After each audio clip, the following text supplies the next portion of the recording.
Did you know that a Malaysian tycoon owns more than half of New Zealand's forestry, holds major influence in Papua New Guinea, befriended the Rockefellers, and built a multi-billion-dollar empire? This global media mogul and timber tycoon was knighted by Queen Elizabeth II and honored by China. But that's just the beginning of his story.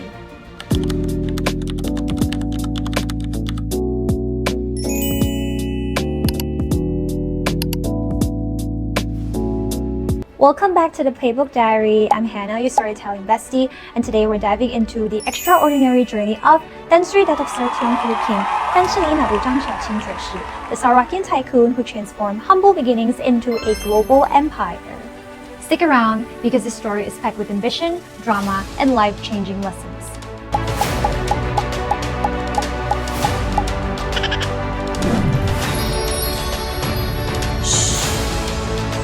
Tan Sri Tiong's story begins in the heart of Sarawak.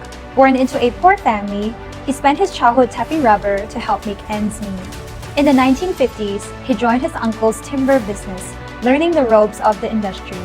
But one pivotal moment changed everything. An unfortunate incident pushed him to strike out on his own.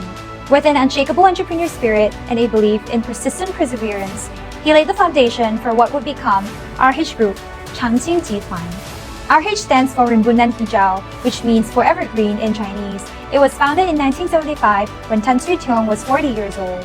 From timber and oil palm plantations to real estate and hospitality, Tan Sri Tiong's RH Group grew into a powerhouse across Southeast Asia. Just imagine, RH Group's plantation land bank is 5 times the size of Singapore. Oops, sorry Singapore. Well, his ambition didn't stop there. He set his sight on global stage. Eventually, he broke into Hong Kong's media industry, cementing his influence beyond Malaysia.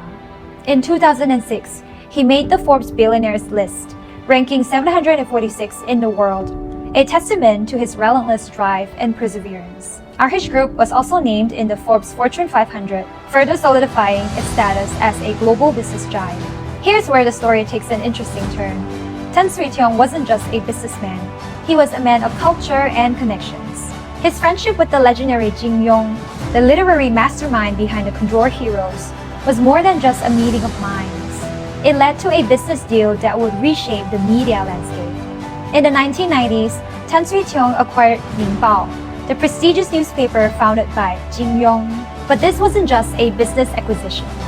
It was a strategic power move that strengthened his media empire and expanded his influence over Chinese-speaking audiences. And when you control the press, well, even the most powerful figures understand the value of having the media on their side. But Tan Sri Tiong's connections didn't stop there. As a fellow Fuchsia businessman, he shared a strong connection with Malaysia's richest man, Robert Kuok. Together, they partnered through the Carey Group, becoming some of the earliest Malaysian investors in China's economic boom of the 1980s and 90s. Their bold investments paid off handsomely, proving Tan Sri Tiong's uncanny ability to spot opportunities where others hesitated. Well, not all Tan Sris collaborated to make money. Sometimes there was drama. One of the most talked about moments of Tan Sri Tiong's career was his rivalry with Tan Sri Quek, the owner of Hong Leong Bank. The two tycoons clashed during the acquisition of Nanyang Press, a major Malaysian media group. The battle was intense, with both men vying for control. In the end, Tan Sri Tiong emerged victorious. But years later, Tan Sri Quek got his revenge. When Tan Sri Tiong was looking to sell Yong Bank, Quek swooped in and acquired it, adding another dramatic chapter to the long-standing rivalry. It's a reminder that even at the highest levels, competition can be fierce and deeply personal. Tan Sri Tiong wasn't just an Asian powerhouse, he went global. In Papua New Guinea, he owns the largest hotel and shopping mall in the country. He also founded The National, an English-language newspaper that became a major voice in the nation. Rumor has it that when Papua New Guinea's foreign minister visited Sarawak, he met with Tan Sri Tiong instead of the chief minister, a testament to his immense influence there. In Australia, he acquired prime assets like Sydney's Darling Harbour and Brisbane's Myer Centre. But perhaps the most jaw-dropping fact, RH Group became the second largest landowner in New Zealand, controlling vast forestry and agricultural estates. This wasn't just about building wealth, it was about establishing a global footprint. Not every opportunity turns into gold. When Tan Sri Tiong made bold moves in China, there was one major opportunity that slid through his fingers. Shanghai Pudong. Back in the early 80s, when Pudong was nothing but swampland, he considered investing, but the risks seemed too great and he ultimately passed. Fast forward to today, Pudong is a global financial hub with one of the most iconic skylines in the world. It's a reminder that even visionary entrepreneurs don't always get it right. But in the end, it's the bold moves they make that define their legacy. A classic what if moment. And then there was another. In Alibaba's early days, Jack Ma personally invited Tiong to invest just $1.5 million for 20% of the company. Imagine how many billions that would be worth today. Oh my god. So much money, that's a lot of money. He considered it, but ultimately passed. Hindsight is 2020, and looking back, this might have been one of the biggest missed opportunities of his career. But even the most successful entrepreneurs don't win every bet. That's just part of the game. What truly matters is how you bounce back and keep moving forward. Despite these near misses, Tiong's influence in China is undeniable. As a key bridge between Malaysia and China, he was honored with prestigious invitations, including the opening ceremony of the 2008 Beijing Olympics, not an easy fit for an overseas Chinese back then. In 2017, he was awarded 中华之光传播中华文化年度人物, the Brilliance of China, Chinese Culture Promoter of the Year by CCTV, recognizing his role in promoting Chinese culture globally. But Tiong's story doesn't end here.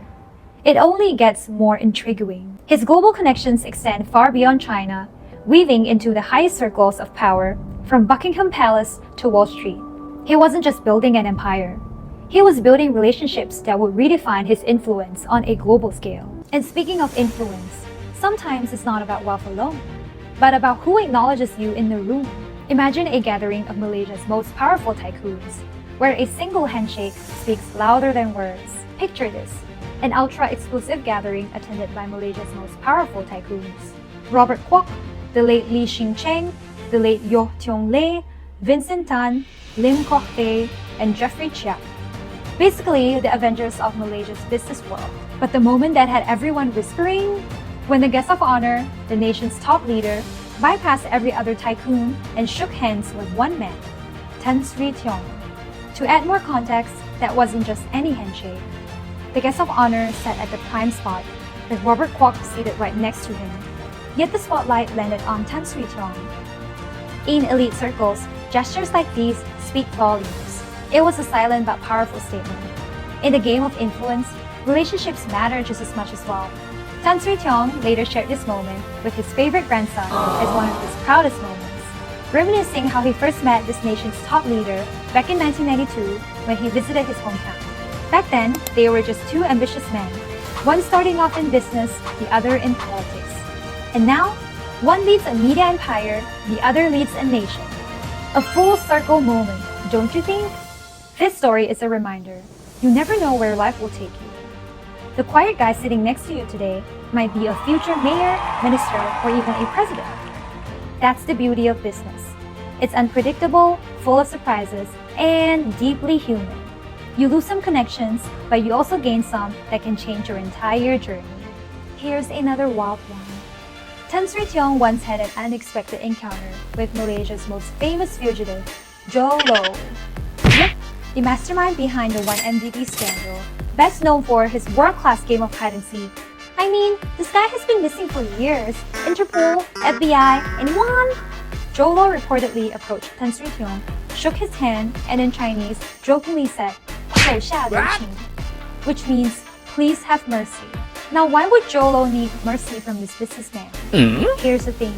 Never underestimate the voice of the Chinese community in Malaysia. Despite making up only 25% of the population, they are an active and influential force, deeply invested in the country's political development. Their sentiment can shape public opinions, and even change the political winds. Well, Tiong controls multiple Chinese media companies. And some speculate that Jho Low, already drowning in the 1MDB controversy, was hoping for more lenient coverage. It's a fascinating little moment that just shows how much power the media holds. Even billion-dollar fugitives know that headlines matter. Tiong's influence wasn't just regional, it went global. In 2009, the late Queen Elizabeth II awarded him the title of Knight Commander of the Most Excellent Order of the British Empire for his contributions to commerce, community, and philanthropy. Closer to home, he received Malaysia's Business Leadership Lifetime Achievement Award in 2010.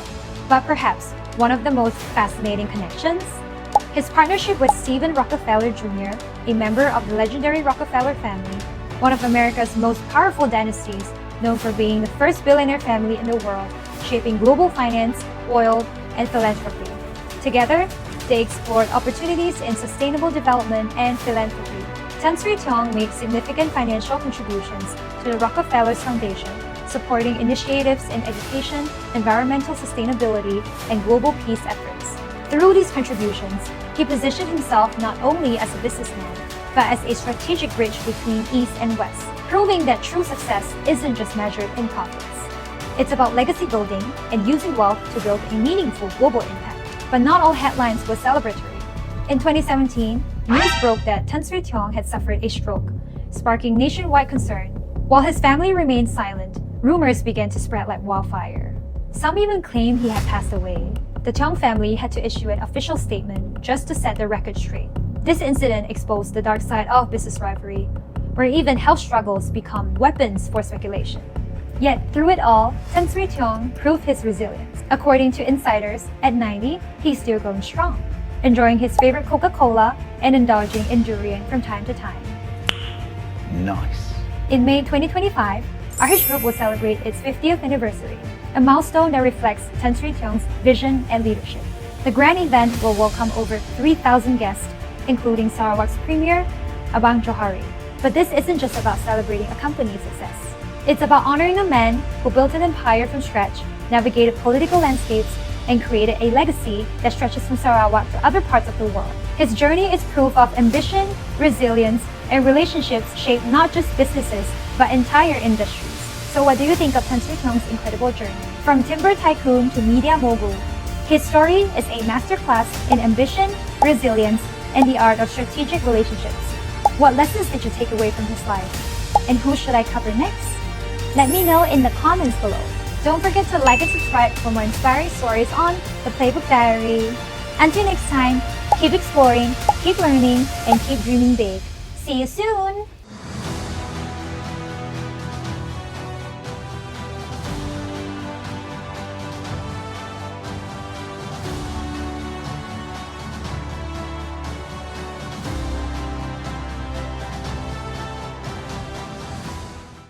Wow. I've never filmed a 12-minute video. But I'm loving my hair. Did you guys see? 公主头好好看，真的是舍不得摘。